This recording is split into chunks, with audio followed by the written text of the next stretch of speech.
સૌરાષ્ટ્ર યુનિવર્સિટીના 15 જેટલા research scholar અને નરસિંહ મહેતા યુનિવર્સિટીના 10 જેટલા રિસર્ચ સ્કોલર આ કામગીરી કરવાના છે અને એમાં અલગ અલગ 40 જેટલા પ્રશ્નોની અમે પ્રશ્નાવલી કરી છે.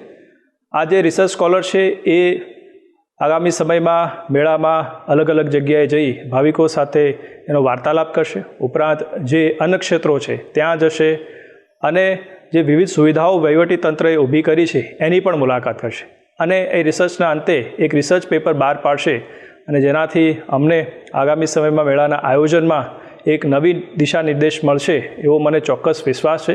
સંશોધનમાં સર્વે આધારિત પ્રશ્નાવલી પદ્ધતિનો ઉપયોગ કરી અને આજ રોજ અમે આ સંશોધન કરવા મારા વિદ્યાર્થીઓ સાથે જઈ રહ્યા છે.